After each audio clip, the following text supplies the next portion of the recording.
5월의 햇살이 눈부시게 아름답던 날, 시인을 만나러 간 날의 공기는 유리처럼 푸르고 투명했습니다.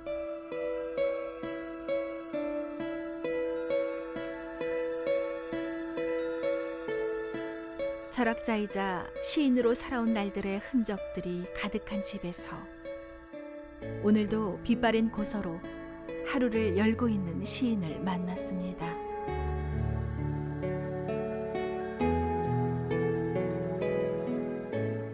정갈하고 맑은 얼굴, 꾸밈 없는 손, 얼핏 스치는 단호함에서 청년의 부드러운 카리스마도 느껴지는 시인의 모습입니다.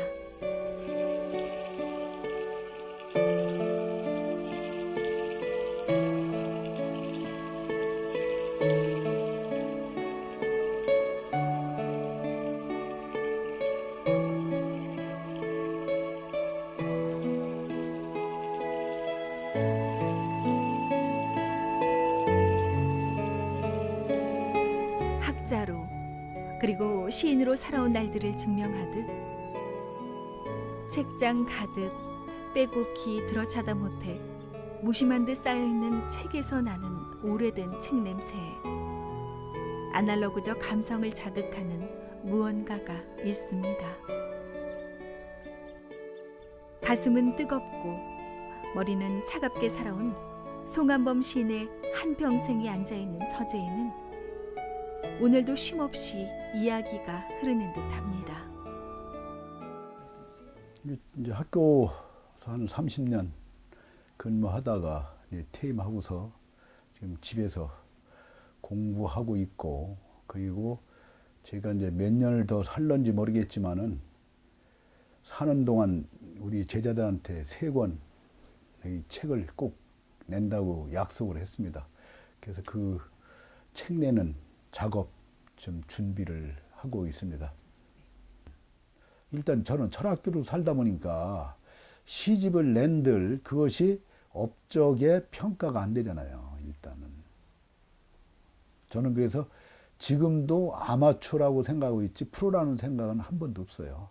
그래서 그때 시집을 그것도 이제 안 내려고 했는데 한갑이 되고 나니까 누가 그 여기서 밝힐 수 없는 어떤 그 시인 한 분이 아니 그거 지금까지 열심히 써놓고서 말이야 시집 한 권 안 내면 당신 그냥 내가 볼 때는 그냥 세상 떠나고 말 것 같다.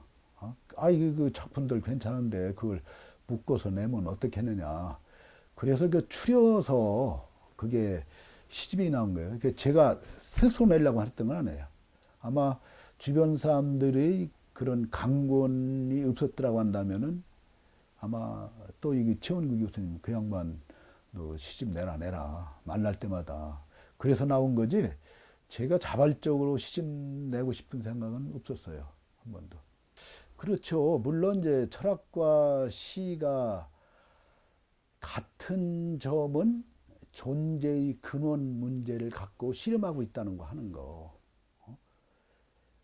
그것이 이제 시와 철학이 닮은 점이고, 또 한 가지는 우리가 그 사물을 인식하고 세계를 인식하는 데 있어서 인식 주관에 더 비중을 둔다 하는 측면에서는 철학과 시가 닮은 점이 많이 있죠. 객관 세계보다는. 그러나 다른 점은 분명히 있어요. 철학과 시가. 그 철학은 마지막까지 이성을 포기하지 않으려고 하는 거. 인간의 이성. 사유하는 능력. 뭐 이것을 가지고 모든 문제를 해결하려고 한다고 한다면은 문학은 그런 것과는 좀 다른 양상을 보이죠. 그래서 다시 말해서 철학이 논리성이라고 하는 것, 그것을 갈고 닦잖아요. 그래서 문제를 해결하려고 하는데 반해서 이 시라고 하는 것은 논리보다는 비논리적인 것, 비약 뭐 이런 것들을 가지고 세상을, 인간을 이해하려고 하는 측면. 철학이 이성적인 측면이 강하다면 시는 감성적인 측면이 강하다. 뭐 이렇게 할 수가 있죠. 그러나 그 사람들로 하여금 그 마음을 그 순일하게 한다, 선하게 한다라고 하는 측면에서는 닮은 점이 있다고 봐요. 그래서 이 공자님도 시리라고 하는 것을 갖다가 사무사, 생각에 사특함이 없는 거, 순수한 그런 마음, 그래서 사람을 그 편안하게 하고 덕스럽게 하고, 그래서 또 동시에 무지로부터 벗어나게 하는 거, 그것이 이 시의 역할이다라고 얘기했는데, 그런 면에서 보면 그 뭐 시나 철학이 다를 바 없죠. 그 시 쓰면서 행복한 적은 별로 없고, 그러니까 그 제가 이제 성질이 좀 지랄해요. 그렇게 남들한테 참 좋은 그 평가를 그 받지를 못해요. 성질이 과격하고. 그러니까 그 젊었을 때 그 뭐고 나를 만났던 사람들은 지금도 엄청나게 과격한 사람으로 이해를 해요.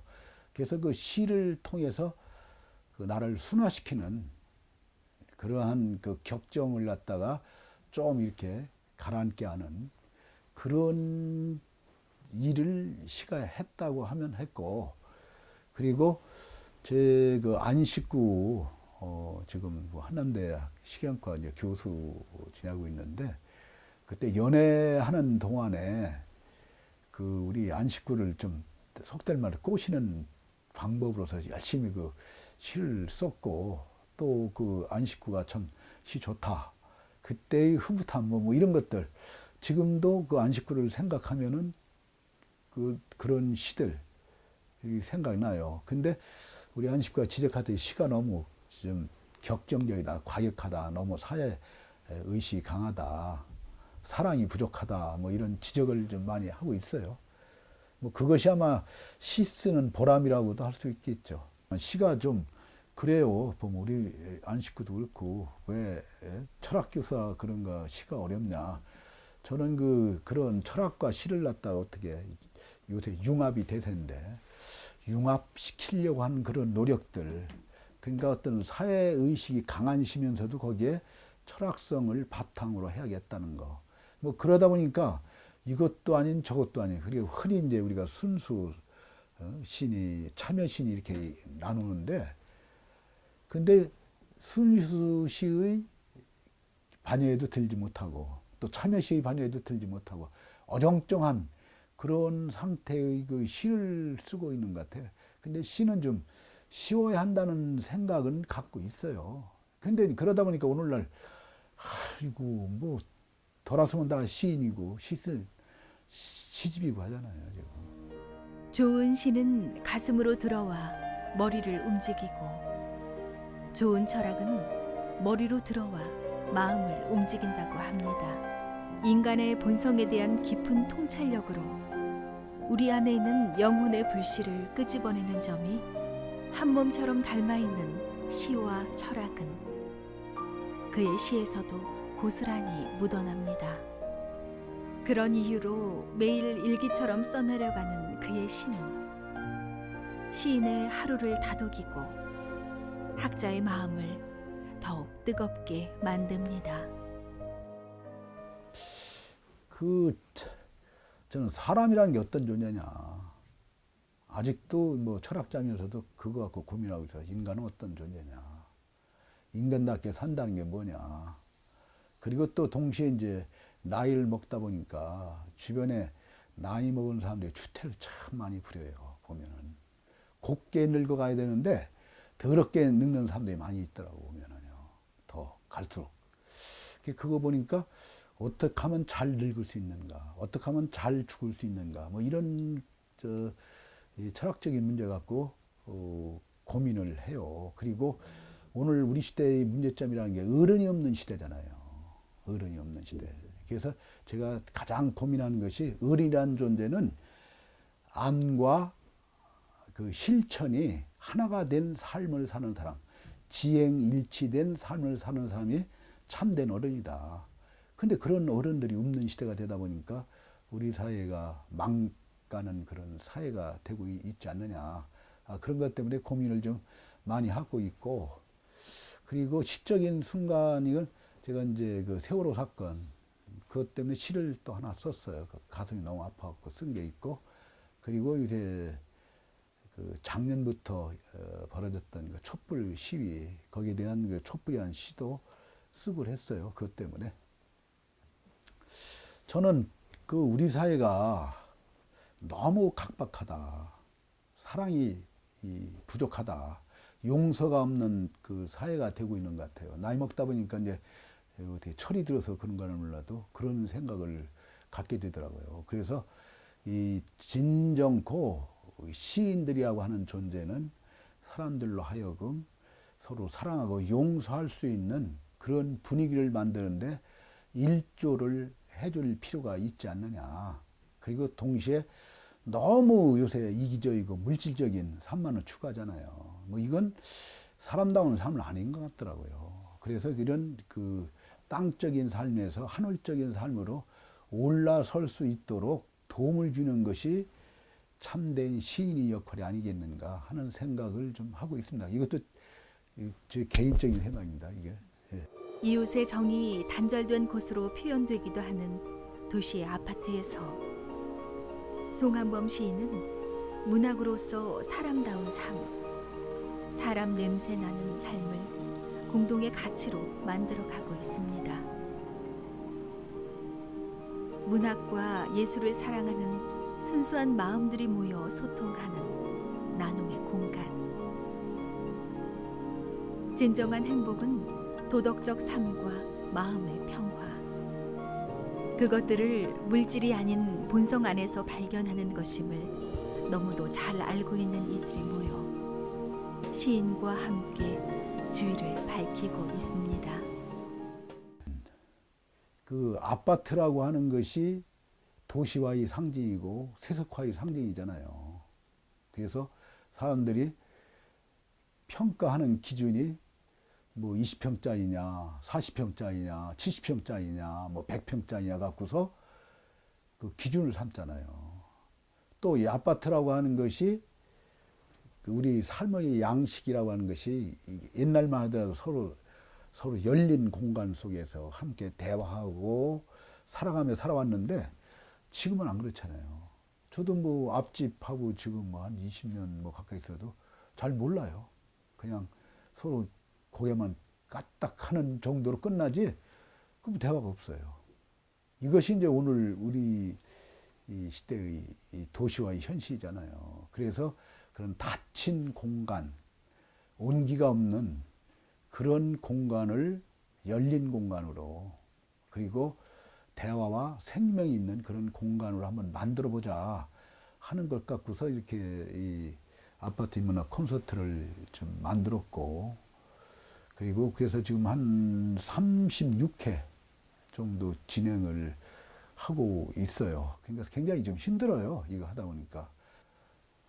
그래서 그 주변 사람들은 그거 참 나이 먹을수록 자꾸 일을 접어야 되는데 뭐 자꾸 일을 벌리느냐 이렇게 아는 친구들은 얘기를 하는데 그래도 제가 이렇게 대학 교수로서 편하게 살다가 정년 퇴임했고 또 이렇게 시도 쓰고 있고 이렇게 잘 살고 있잖아요.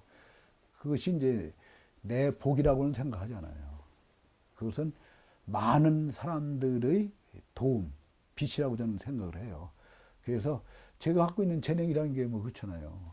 이게 뭐 글 쓰는 거니, 뭐 철학하는 거니, 뭐 그러니까 그것을 좀 세상 사람들한테 조금씩 이렇게 나눠 주었으면 하는 생각. 그러니까 그것이 빚 갚는 방법이라고 좀 생각할 수 있죠. 실록이 아름다운 계절. 자연이 주는 벅찬 감동은 마음속 깊숙이 잠재돼 있던 시인의 열정을 깨우기도 하고 바람을 타고 들어오는 플레음은 때묻지 않는 시인의 순수한 마음을 회복시켜 줍니다. 이성적 사유와 형상적 사유를 보듬은 송한범 시인의 삶은 모든 것을 품는 자연의 중립성 같이 모나지 않게 둥글게 사는 것이 세상 사는 이치라는 것을 깨닫게 합니다. 시에는 이제 소위 순수시가 있고 참여시가 있는데 내 시의 경향은 순수 시보다는 참여 시인적인 경향이 많습니다. 그래서 그 젊은 시절, 그 아주 힘든 시절을 살아오면서 내가 겪었던 그러한 아픔, 눈물, 좌절, 절망 등등 이런 것들을 시적인 형상화를 통해서 그것을 풀어보려고 했고, 또 나는 시를 통해서 나름대로 어떤 사회적인 혁명을 꿈꿔왔던 거죠. 그러다 보니까 그 시가 굉장히 좀 어떤 과격하고 또 일반 대중들이 읽기에는 어떤 부담을 많이 갖는 것 같습니다. 지금 생각해 보면 젊었을 때 내가 사랑이 너무 부족했던 것 같습니다. 그래서 아마 그 시가 그렇게 되지 않았나. 요새 와서는 좀 그 시의 경향이 많이 바뀌고 있습니다. 그 참된 시라고 하는 것은 마치 그 소크라테스의 표현을 빌린다고 한다면은 등해와 같은 역할, 또 한 가지는 어머니 품과 같은 역할을 해야 하는 것이 참된 시가 아닌가 저는 생각을 해봅니다.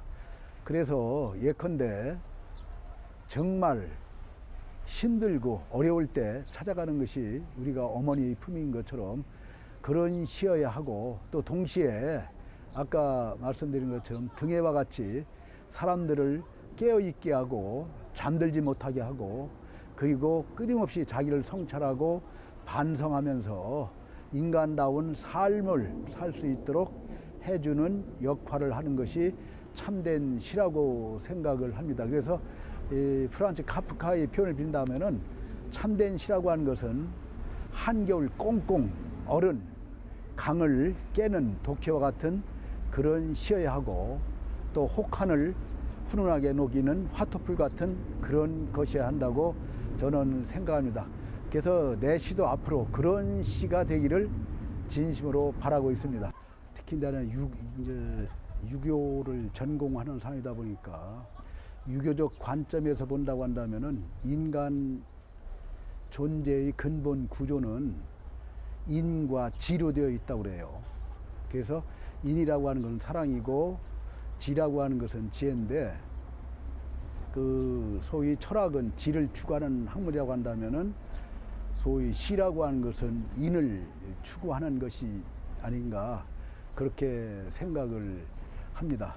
그래서 대개 시라고 하는 것이 이제 물론 여러 가지 정의가 있지만은 대개 어떤 응축하고 절제하고 어떤 통찰한다는 그런 의미를 갖고 있습니다.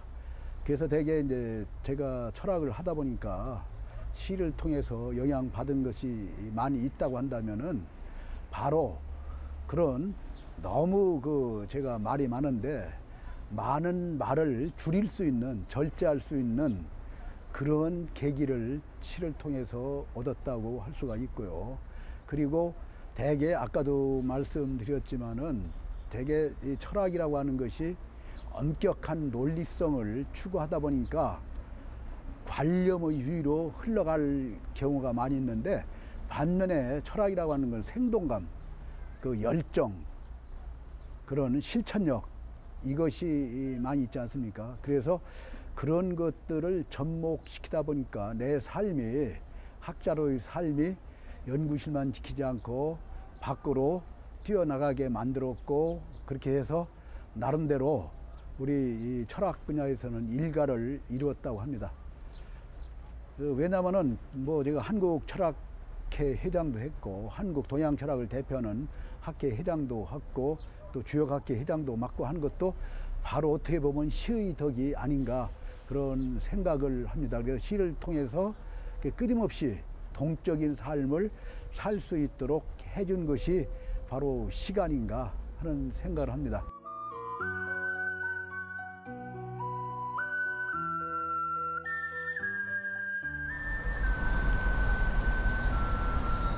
제 시집 불이난 칼이라는 시 가운데 제가 아끼는 시가 7월이 오면이라는 시입니다.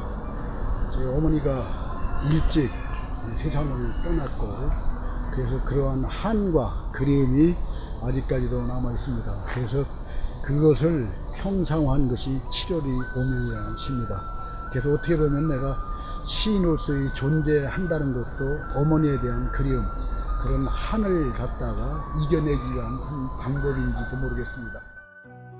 하늘도 축복해 준다는 지천명을 기다리지 않고 때늦게 안팎으로 울어대는 청개구리들의 취한 빗소리 뚫고 가시던 날, 서둘러 떠나며 남기신 이승의 대못 자국들.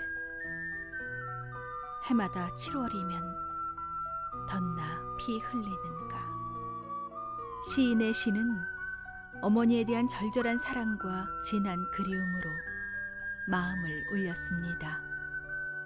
고운 채로 걸은 시어 대신 장이 끊어질 듯한 고통의 언어로 쓴 7월이 오면 어머니에 대한 애틋한 마음과 한을 녹여 시로 승화시킨 그는 전생 시인이 분명합니다. 내가 시를 열심히 써오지 않았기 때문에 후배들한테 또 다른 사람들의 시 쓰는 거에 대해서 얘기하기가 상당히 좀 저어됩니다. 솔직히 말해서. 그러나 요새 그 시인 내지 또 시집의 홍수, 또 시의 홍수 시대에 살고 있고, 오히려 시집이라든가 시인이 좀 이런 극단적인 얘기하면은 남들한테 욕을 많이 먹겠지만은 공해가 되는 그런 시대에 살고 있습니다. 대개 자본주의 특징이라고 하는 것이 대량 생산주의인데, 오늘날 그 한국의 시도 소위 시인들도 거기에 편입되어 가고 있다는 겁니다. 그게 이제 문제 같아요. 그래서 제가 생각하기에는 시라고 하는 건 억지로 쓰려고 하는 것보다는 쓰여질 때까지 기다리는 거. 그러니까 그 많은 고전적인 시들을 많이 읽고, 그리고 그걸 암송하고, 그러면서 좋은 시가 올 때까지 기다리는 그런 자세가 필요하지 않나.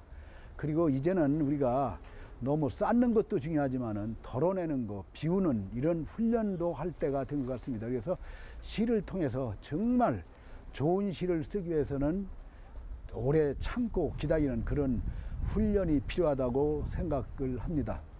저는 뭐 아까도 말씀드린 것처럼 뭐 이제 철학자니까 철학에 관한 책들 3권 쓰고, 그리고 시집은 뭐 많이 써야 1권 내지 2권, 30시까지 아마 낼 것 같습니다.